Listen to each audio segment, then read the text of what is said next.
ఈరోజు దేవుని వాగ్దానం అపొస్తల కార్యములు 2వ అధ్యాయం 38వ వచనం.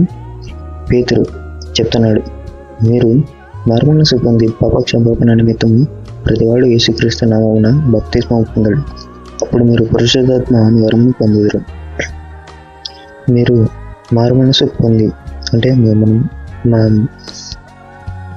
మన ముందు ఉన్న మనసులో ఉండే పాపములు అటువంటి ఆలోచనలన్నీ తెలిసి వేసుకొని అటు మారు మనసు పొంది పాపక్షమాపణ నిమిత్తం అంటే మనం చేసిన పాపక్షమాపణ నిమిత్తం ప్రతివాడు యేసుక్రీస్తు నామం ఉంది. ఎందుకు ఇక్కడ యేసుక్రీస్తు నామం ఉందంటే మన పాపక్షమాపణ నిమిత్తం యేసుక్రీస్తు శిలువ కార్యం జరిగించాడు. చనిపోయి మూడవ దినము తిరిగి లేచాడు. తండ్రి కుడి వైపున కూర్చొని ఉన్నాడని మనం విశ్వసించి యేసుక్రీస్తు నామమున బాప్తిసం పొందాలి. అలా పొందాలని అని దేవుడు అనుకూల సమయంలో నీకు ప్రేరేపణ కలిగిస్తాడు. అప్పుడు మాత్రమే నువ్వు పొందాలి. ఎవరు చెప్తే వాళ్ళు చెప్పినప్పుడు మీరు పొందకూడదు. అప్పుడు మీరు పరిశుద్ధాత్మను వరమును పొందుదురు.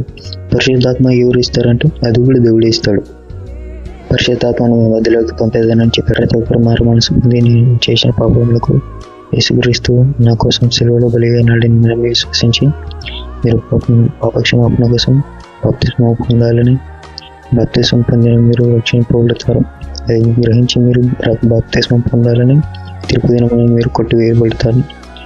అది మీరు గ్రహించి మీరు బాప్తిస్మం పొంది దేవుని చేత మీరు శుద్ధులై పరిశుద్ధాత్మ అనువరము పొందాలని అలా కోరుకుంటూ ఇదేనా వాగ్దానము మీ అందరి జీవితాల్లో ఎల్లప్పుడూ నెరవేరాలని అనుకూల సమయంలో దేవుని కార్యంలో మీరు చూచేదారని నేను విశ్వసించి మీరు విశ్వసించినాను. దేవుని చిత్తం మీ జీవితాల్లో నెరవేరాలని కోరుకుంటూ దేవుని స్వార్థ పరిచర్యలు మీ సహోదరుడు. ఆమెన్. God bless you.